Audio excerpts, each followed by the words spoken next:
మీతో నుండనగాక. పునీత మత్తయి వ్రాసిన శుభవార్తలోని భాగము.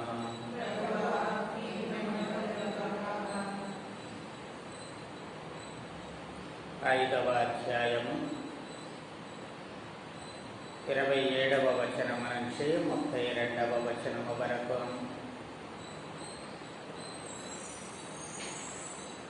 యేసు ఈ విధమున పలికెను, వ్యభిచరింపరాదు అను శాసనమున మీరు వినియున్నారు కదా. కానీ నేనిప్పుడు నొక్కి వక్కాణించున్నదేమన, కామేచ్ఛతో పరస్త్రీని పరికించు ప్రతి వ్యక్తి ఆమెతో మనస్సును వ్యభిచరించినట్లే. కనుక నీ కుడికను నీకు పాప కారణమైనచో దానిని తిరిగి పారవేయము. నీ దేహమంతయో నరకము పాలగట కంటే నీ అవయవములలో ఒకదానిని కోల్పోవట మేలు. తన భార్యను విడవనించువాడు విడాకుల పత్రమును ఇయ్యవలెను అని మీరు వినియున్నారు కదా.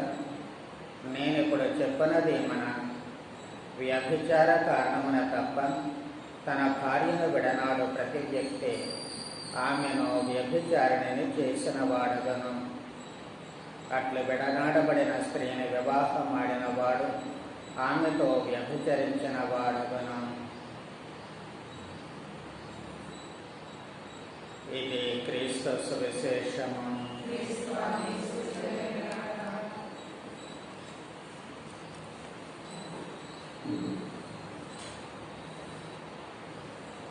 గత కొద్ది రోజులుగా అష్టభాగ్యాలను, ఆ తర్వాత ప్రభువు చెప్పినటువంటి లేక చేసిన బోధనను వరుస క్రమంలో ధ్యానము చేస్తూ వస్తూ ఉన్నాము.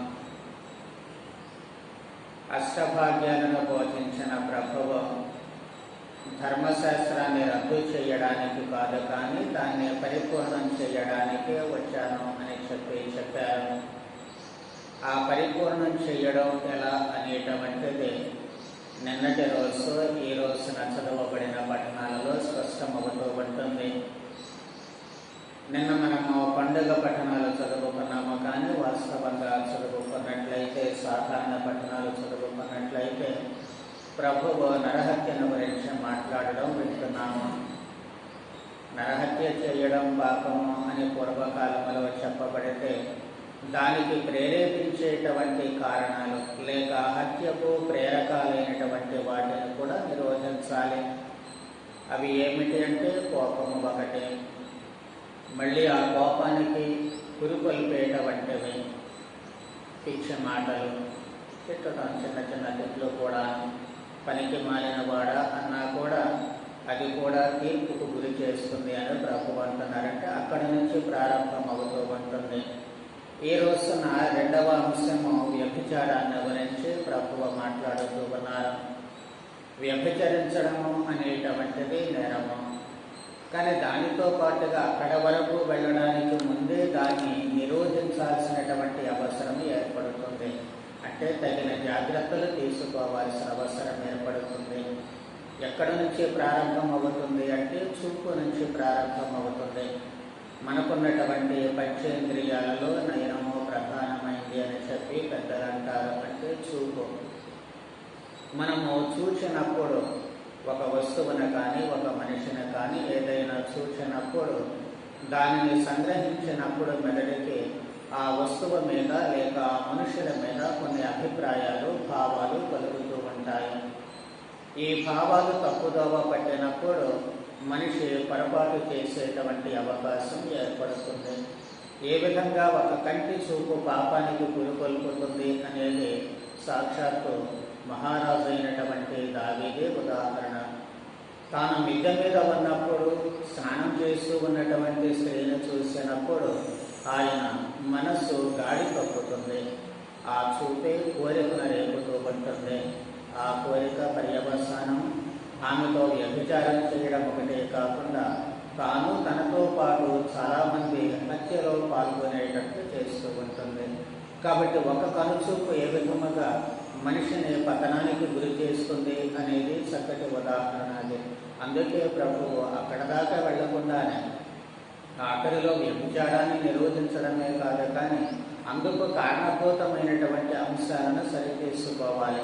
అందుకే ప్రభువు పరలోక ప్రార్థన చెప్పినప్పుడు మమ్మ శోధనలో ప్రవేశింపనివ్వక కీడులో నుండి రక్షించండి అని ప్రార్థన చేయమన్నారు. శోధనను తప్పించుకోలేకపోతే ఆటోమేటిక్గా క్రియల్లోకి వెళ్ళిపోతాము. క్రియల్లోకి వెళ్ళిపోతే ఖచ్చితంగా పాపం చేయడానికి అవకాశం కలుగుతుంది. అందుకే ప్రభువు చాలా స్పష్టంగా చెబుతూ ఉన్నారు, నీ కన్ను నీకు పాప కారణమైతే దాన్ని పీకేయమంటూ ఉన్నారు. చెయ్యి పాప కారణమైతే చెయ్యని, కాలు పాప కారణమైతే కాలు. ఒక అవయవము పోవడం మేలు, కానీ నీవు పూర్తిగా నరకం పాలవడం మంచిది కాదు అని ప్రభువు ఉద్బోధిస్తూ ఉన్నారు. అందుకే చివరకు భార్యను విడనాడేటువంటి వ్యక్తి ఆ రోజుల్లో ఉన్నటువంటి ఆచారాలను బట్టి పురుషులే స్త్రీలను విడనాడేవాళ్ళు. అందుచేత అలా విడనాడితే ఆమెను వ్యభిచారణ చేసినటువంటి వాడు అవుతాడంటే ఈయన మళ్ళీ పాపం పట్టుకుంటున్నాడు. ఒక మనిషి పాపం చేయడానికి కారణమైనా సరే అది మనకు పాపంగా చుట్టుకుంటుంది అనేది ప్రభువు ఇక్కడ స్పష్టం చేస్తూ ఉన్నారు. అలాగే మళ్ళీ ఆమెను వివాహం ఆడినటువంటి వ్యక్తి కూడా పాపం చేస్తూ ఉన్నాడు అని. ఎందుకు దానికి ఒకవేళ ఆమె జీవితాన్ని ఉద్ధరించడానికి వివాహం చేసుకుని ఉండవచ్చు కదా అని మనం అనుకుంటాము. వాస్తవమే అది. మన పరిధిలో మనం ఆలోచిస్తే నిజమే అనిపిస్తూ ఉంటుంది. కానీ అలా మొదలు పెడితే ఇక్కడ వదిలివేసే వాళ్ళు ఎక్కువ అవుతూ ఉంటారు. అలా వదిలివేసుకుంటూ పోతే కుటుంబ జీవితము అస్తవ్యస్తం అవుతూ ఉంటుంది. ఏ కాపురాలు నిలవవు, ఏ కుటుంబాలు నిలబడలేవు. అందుకే ప్రభువు దానిని అంత కఠినతరము చేస్తూ ఉన్నారు. ఒకసారి కుటుంబ జీవితంలో ప్రవేశించిన తరువాత మరణము ఒక్కటే వాళ్ళని విడదీయాలి తప్ప మరేది విడదీయకూడదు అనేటువంటి భావాన్ని మరో సందర్భంలో ప్రభువు స్పష్టంగా చెప్పినా ఇప్పుడు ఈ మాటల ద్వారా కూడా దాన్ని స్పష్టం చేస్తూ ఉన్నారు. కాబట్టి ఈ దివ్య పూజలో పాల్గొనేటువంటి మనము మన కన్నును అదుపులో పెట్టుకోవడానికి, మనము చూసినటువంటి ఆ చూపు ద్వారా ఏ విధమైనటువంటి ప్రలోభాలకు గురి కాకుండా మనలను మనము నియంత్రణ చేసుకునేటువంటి శక్తిని ప్రసాదించమని, అదేవిధంగా కుటుంబ వ్యవస్థ కోసం ప్రార్థన చేస్తూ ఏ విధముగానూ ఆ కుటుంబ వ్యవస్థ పతనము కాకుండా అందరూ కూడా సురక్షితముగా దానిలో ఉండగలిగే భాగ్యాన్ని ప్రసాదించమని ప్రార్థన చేద్దాం. పిత పుత్ర పవిత్ర